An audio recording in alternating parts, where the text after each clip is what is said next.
E se eu te dissesse que o que sustenta hoje a economia do Brasil pode não ser eterno? Que o maior pilar do nosso crescimento carrega dentro de si o risco de se tornar nosso maior desafio? O agronegócio brasileiro é um colosso. Ele alimenta bilhões, gera riquezas bilionárias, sustenta empregos e mantém o PIB de pé. Mas será que ele vai aguentar esse peso para sempre? Ou estamos empurrando um problema futuro com a barriga, enquanto batemos recordes atrás de recordes? Olá! Seja bem-vindo ao canal RF Investimentos. Aqui a gente vai fundo nos bastidores da economia, sempre com um olhar cético, questionador e, acima de tudo, com os pés no chão e os olhos no futuro. Se você gosta de economia contada com história, clareza e sem enrolação, já deixa o seu like, se inscreva e compartilhe. Ah, e não deixe de conferir nosso livro virtual sobre como a inteligência artificial pode potencializar seus investimentos. Link na descrição. Agora, vamos direto ao ponto. O Brasil, meu amigo, foi abençoado por um conjunto raro de fatores: terra fértil, clima favorável, 2 até 3 ciclos de plantio por ano em algumas regiões, tecnologia avançada e, claro, uma mão de obra que aprendeu na raça a ser eficiente. Hoje, o agronegócio representa mais de 25% do PIB nacional.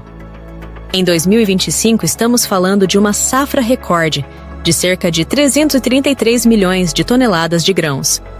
Exportamos soja, milho, café, carne, açúcar e uma série de outros produtos para o mundo inteiro. Se não fosse o agro, o Brasil talvez estivesse patinando num lamaçal econômico. Isso é fato. O agronegócio não apenas segura o PIB, como gera superávit na balança comercial, mantém o dólar mais comportado e sustenta milhares de municípios no interior do país. Pilar 1. Dependência externa. Mas vamos com calma. Grande parte dessa riqueza depende de compradores lá fora. China, Europa, Estados Unidos. São eles que pagam nossa conta. Em 2025, por exemplo, mais de 60% da soja brasileira vai direto para a China. E o que acontece se, por questões geopolíticas, mudanças tecnológicas ou políticas internas desses países, houver uma redução drástica nessa demanda? A história nos ensina: quando você depende demais de um único cliente, o risco não é pequeno. Pilar 2. Questões climáticas. Agora vamos falar do céu, das nuvens, das chuvas e da ausência delas. As mudanças climáticas estão cada vez mais imprevisíveis.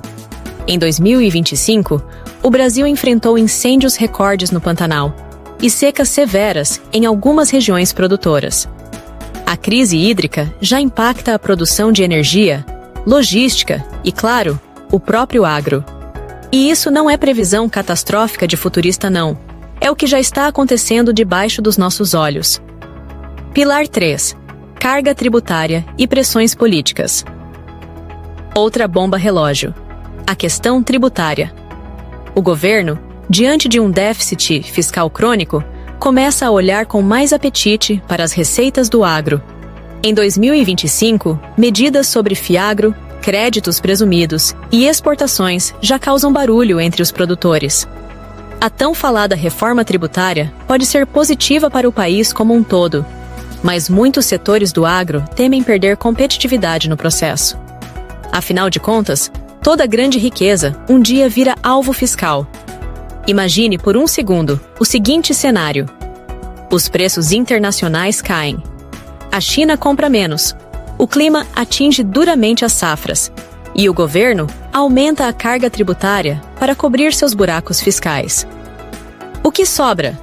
O motor que puxou o Brasil nos últimos 20 anos começa a ratear.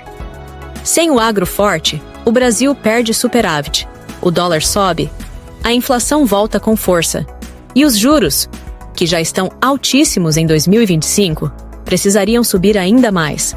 O desemprego rural aumenta. Os pequenos municípios do interior agonizam e toda a engrenagem econômica começa a tremer. Agora vem a grande pergunta: estamos condenados? O agro vai desabar? Não necessariamente.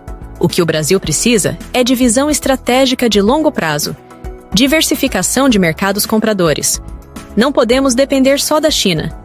Investimentos sérios em irrigação e tecnologias de agricultura de precisão, reduzindo a dependência do clima. Programas de sustentabilidade integrados ao agro, para manter acesso aos mercados internacionais cada vez mais exigentes. Reformas tributárias inteligentes, que não matem a galinha dos ovos de ouro. Incentivo à pesquisa científica e tecnológica no campo. Como sempre foi. Trabalho duro, disciplina, inovação com responsabilidade. O Brasil venceu desafios imensos no passado. Vencemos a hiperinflação, planos econômicos fracassados, crises externas, governos e mais governos. O agro foi, e ainda é, uma das nossas maiores vitórias. Mas como todo setor dominante, carrega o risco de acomodação e miopia de curto prazo. A pergunta que fica é: vamos repetir os erros históricos de excesso de confiança? Ou vamos fazer o que sempre deu certo neste país? Planejar, trabalhar e inovar. E você? Acredita que o agro pode sustentar o Brasil por mais 50 anos? Ou acha que estamos perto de um ponto de virada? Deixe seu comentário, compartilhe sua visão. Aqui é espaço para debate sério, embasado e com respeito. Aproveite e se inscreva no canal RF Investimentos, porque aqui, economia é contada com história e responsabilidade. Nos vemos no próximo vídeo.